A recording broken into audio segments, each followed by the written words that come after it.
नमस्कार। आज हम बात करने वाले हैं तीन बहुत ही दिलचस्प और कह सकते हैं रहस्यमयी चीजों पर। चेतना, क्वांटम मैकेनिक्स और डार्क मैटर। हाँ, और सवाल ये है कि क्या इन तीनों के बीच कोई गहरा संबंध है, कोई छुपा हुआ कनेक्शन। आजकल ये बातें काफी सुनने में आती हैं। बिल्कुल। हमारे पास एक रिपोर्ट भी है जो इसी की पड़ताल करती है।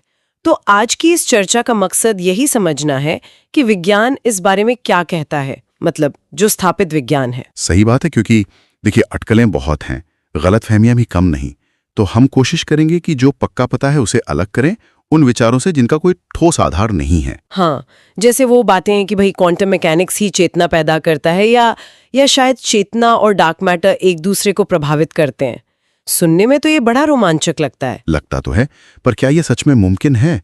आज हम इसी गुत्थी को थोड़ा सुलझाने की कोशिश करेंगे। ठीक है, तो कहाँ से शुरू करें? शायद पहले इन तीनों को अलग अलग समझ लेना बेहतर होगा। बिल्कुल, क्योंकि यहीं से अक्सर गड़बड़ शुरू होती है, जब हम इनकी मूल बातों को ही ठीक से नहीं समझते। सही है। तो चेतना मतलब हमारा ये अनुभव, हमारी जागरूकता, हम जो महसूस करते हैं, सोचते हैं, विज्ञान इसे कैसे देखता है?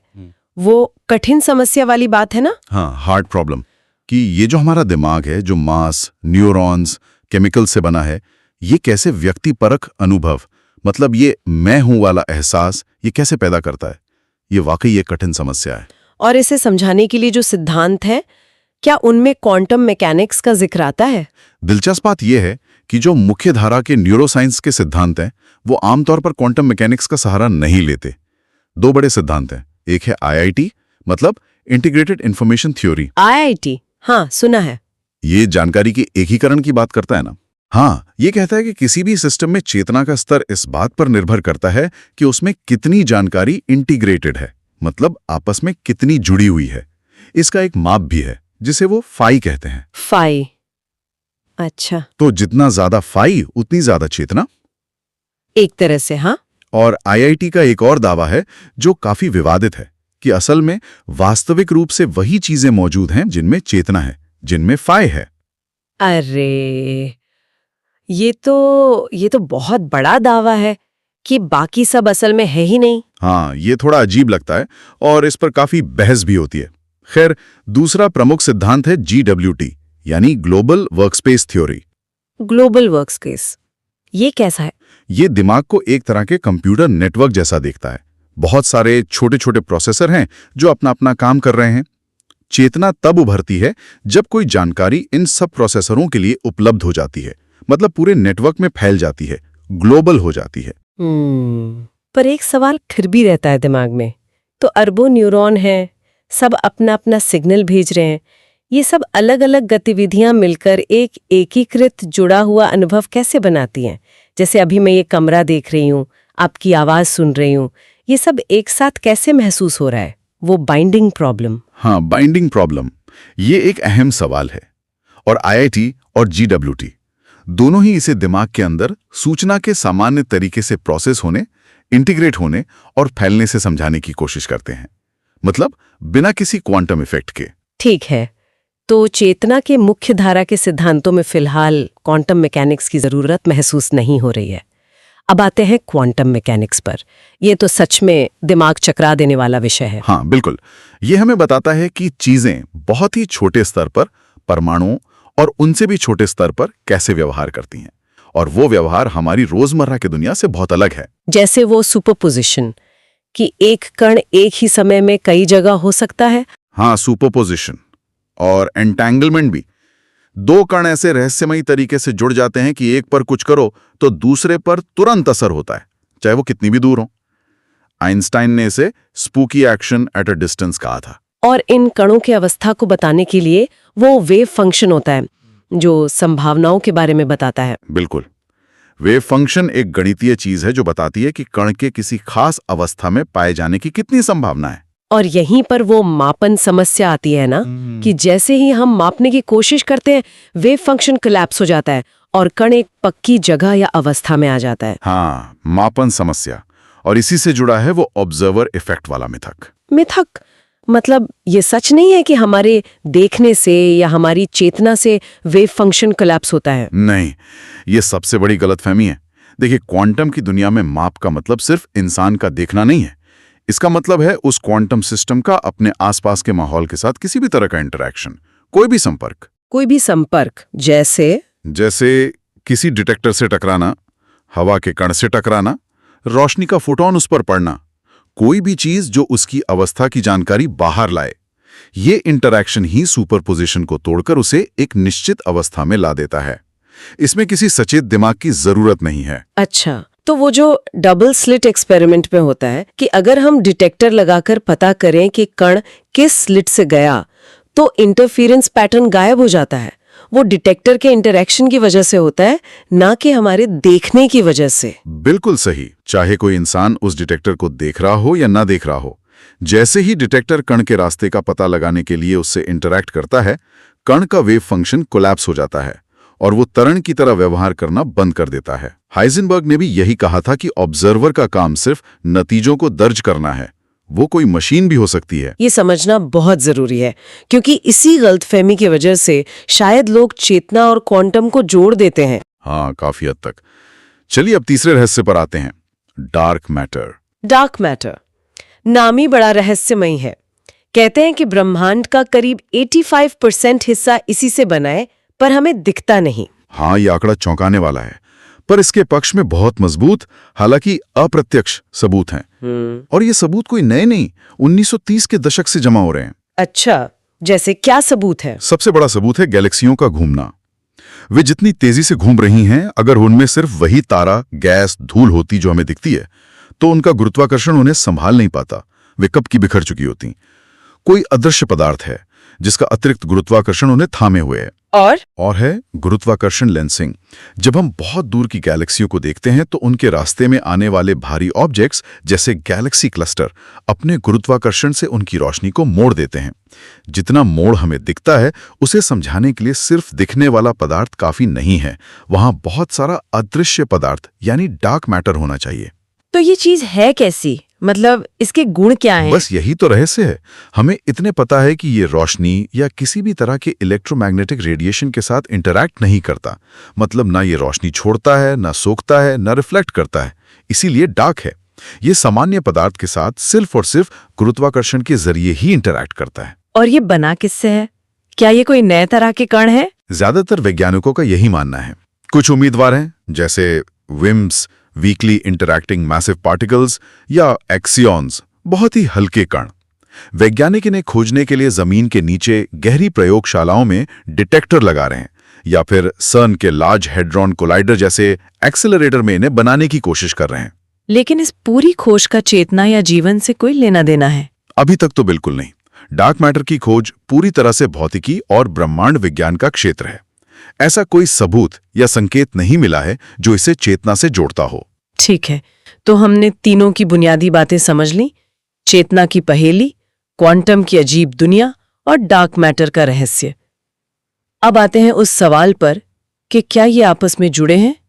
सबसे पहले क्वांटम और चेतना। हाँ, क्वांटम माइंड डिबेट। क्या चेतना को समझने के लिए क्वांटम मैकेनिक्स जरूरी है? ये विचार नया नहीं है। वो वॉन न्यूमैन और विग्नर वाली बात कि चेतना ही वेव फंक्शन को कोलैप्स करती है। शुरुआती दौर में ये विचार कुछ बड़े भौतिकविदों ने रखा था। उनका सोचना था कि क्वांटम की अनिश्चितता तब तक बनी रहती है जब तक कोई सचेत मन उसे देख ना ले, माप ना ले। विग्नर तो यहां तक मानते थे कि चेतना ही वास्तविकता को अंतिम रूप देती है। पर अब तो ये विचार मान्य नहीं है ना? क्यों खारिज हुआ ये? कई वजहें थी। एक तो ये सॉलिप्सिज्म की ओर ले जाता है, मतलब ये मानना कि सिर्फ मेरा मन ही असली है, बाकी सब शायद भ्रम। विग्नर खुद बाद में इससे थोड़ा पीछे हट गए थे। दूसरा, ये भौतिकवाद, मटेरियलिज्म के विचार से मेल नहीं खाता, जो विज्ञान का आधार है। और तीसरा, एक बड़ा तार्किक सवाल, जब ब्रह्मांड में इंसान या कोई सचेत प्राणी नहीं था, तब क्या क्वांटम घटनाएं तय नहीं होती थी? हाँ, ये बात तो है। तो फिर आजकल कौन सा सिद्धांत है जो क्वांटम और चेतना को जोड़ने की सबसे गंभीर कोशिश करता है? वो ऑर्चर मॉडल। हाँ, OR यानी ऑर्केस्ट्रेटेड ऑब्जेक्टिव रिडक्शन। ये सबसे विस्तृत और चर्चित आधुनिक सिद्धांत है। इसे सर रॉजर पेनरोज, जो एक मशहूर गणितज्ञ भौतिक विज्ञानी हैं, और स्टुअर्ट हैमरऑफ, जो एक एनेस्थीसियोलॉजिस्ट हैं, ने मिलकर विकसित किया है। ऑर्केस्ट्रेटेड ऑब्जेक्टिव रिडक्शन क्या मतलब है इसका आसान भाषा में? देखिए, पेनरोज का मानना है कि चेतना कोई साधारण गणना या कंप्यूटेशन नहीं है, ये कुछ ज्यादा गहरा है, शायद नॉन कंप्यूटेबल। हैमरॉफ ने सुझाया कि ये प्रक्रिया दिमाग के न्यूरॉन के अंदर मौजूद बहुत महीन नलिकाओं, जिन्हें माइक्रोट्यूब्यूल कहते हैं, में होती है। माइक्रोट्यूब्यूल के अंदर? वो तो सेल का ढांचा बनाने में मदद करती है ना? उनमें क्वांटम लेवल पर क्या हो सकता है? मॉडल ये कहता है कि इन माइक्रोट्यूब्यूल के अंदर जो प्रोटीन होते हैं, ट्यूबुलिन, वो क्वांटम बिट्स यानी क्यूबिट्स की तरह काम कर सकते हैं। वे सुपरपोजिशन में जा सकते हैं और दूसरे प्रोटीन, एमएपीज, इस क्वांटम गतिविधि को ऑर्केस्ट्रेट करते हैं, मतलब एक तरह से नियंत्रित या निर्देशित करते हैं। अच्छा, और फिर आती है पेनरोज की ऑब्जेक्टिव रिडक्शन OR वाली बात। उनका विचार है कि एक क्वांटम सुसंगतता तब तक बढ़ती है जब तक वो एक खास सीमा पर नहीं पहुंच जाती, जो शायद क्वांटम गुरुत्वाकर्षण से जुड़ी है। उस सीमा पर पहुंचते ही ये अवस्था अपने आप अचानक कोलैप्स होती है, और हर ऐसा कोलैप्स चेतना का एक क्षण होता है। ओ, तो चेतना के हर पल के पीछे क्वांटम कोलैप्स है इस सिद्धांत के अनुसार। हाँ, और ये कोलैप्स रैंडम नहीं होता, बल्कि किसी नियम के तहत होता है जो अभी हमें पता नहीं, और ये एनेस्थीसिया के असर को भी समझाने की कोशिश करते हैं। कैसे?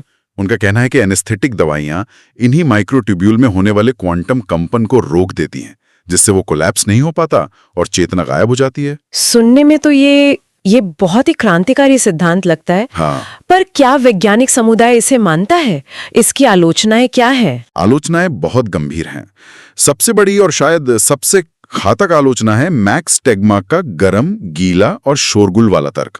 गरम, गीला और शोरगुल वाला, ये क्या है?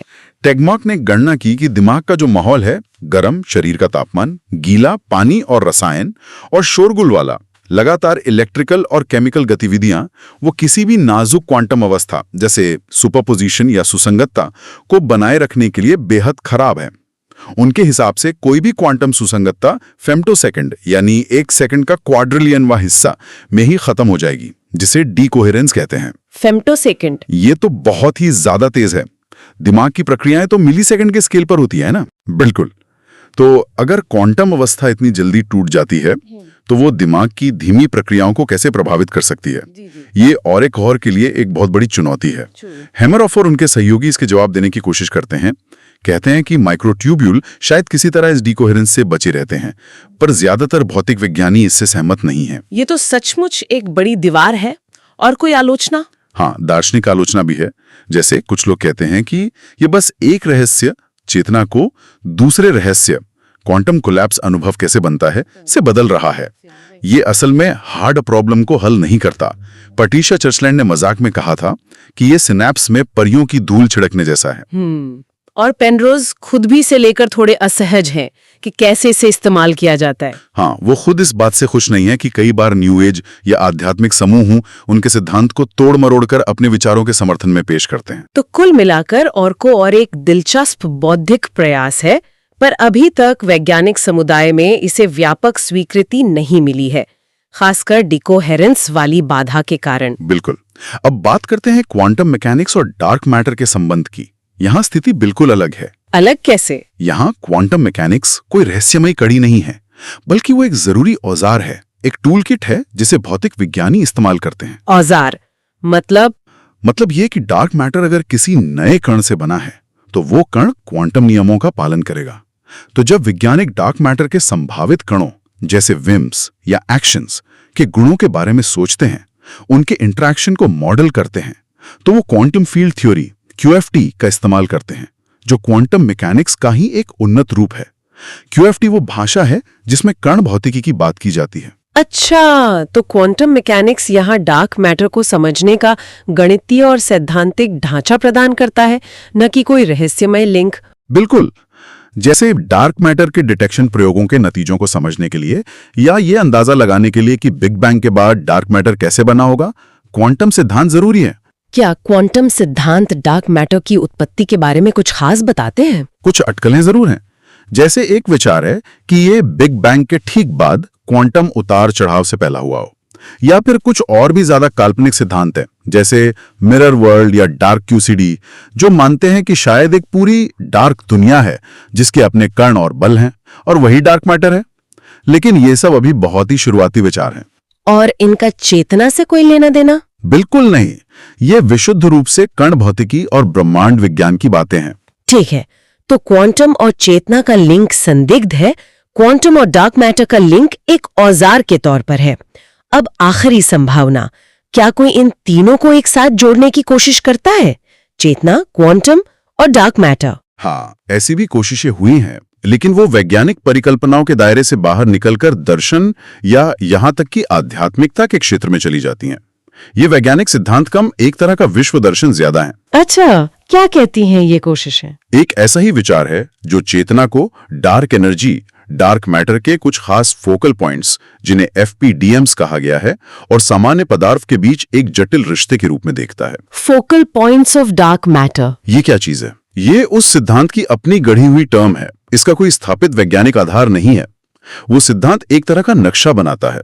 डार्क एनर्जी को जोड़ता है शुद्ध जागरूकता से, इन FPDMs को जोड़ता है शुद्ध मानसिक अवस्था से, और सामान्य पदार्थ को जोड़ता है मानसिक छवियों से।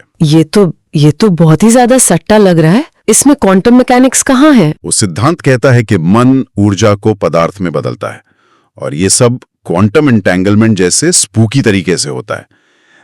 लेकिन यहां स्पूकी शब्द का इस्तेमाल विज्ञान की तरह नहीं, बल्कि एक रूपक या मेटाफर की तरह किया गया है। असल में ये पैनसाइकिज्म के विचार का एक आधुनिक संस्करण बनाने की कोशिश है।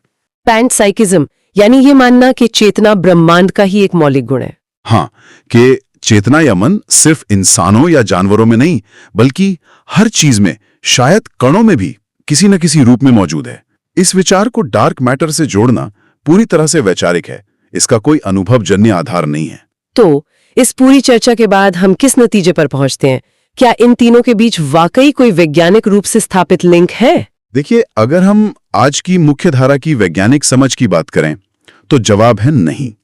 चेतना, क्वांटम मैकेनिक्स और डार्क मैटर, ये तीनों अपने आप में विज्ञान के बहुत बड़े अनसुलझे रहस्य हैं। लेकिन मौजूदा सबूतों के आधार पर इनके बीच कोई सीधा कारण कार्य वाला सिद्ध हो चुका संबंध नहीं है। तो फिर ये जोड़ने वाली बातें, ये कनेक्शन की अफवाहें इतनी क्यों फैलती हैं? मेरे ख्याल से इसकी कई वजह हैं। एक तो, जैसा हमने बात की, क्वांटम मैकेनिक्स के ऑब्जर्वर इफेक्ट की आम गलतफहमी।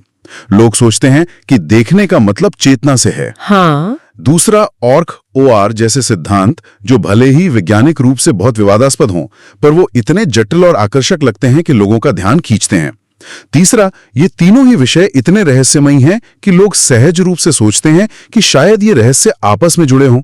और चौथा, कभी-कभी लोग विज्ञान के शब्दों का इस्तेमाल अपनी दार्शनिक या आध्यात्मिक मान्यताओं को वैज्ञानिक जामा पहनाने के लिए करते हैं। तो जो लोग इन विषयों में रुचि रखते हैं, उनके लिए मुख्य संदेश क्या होना चाहिए? सबसे जरूरी है कि आलोचनात्मक सोच बनाए रखें।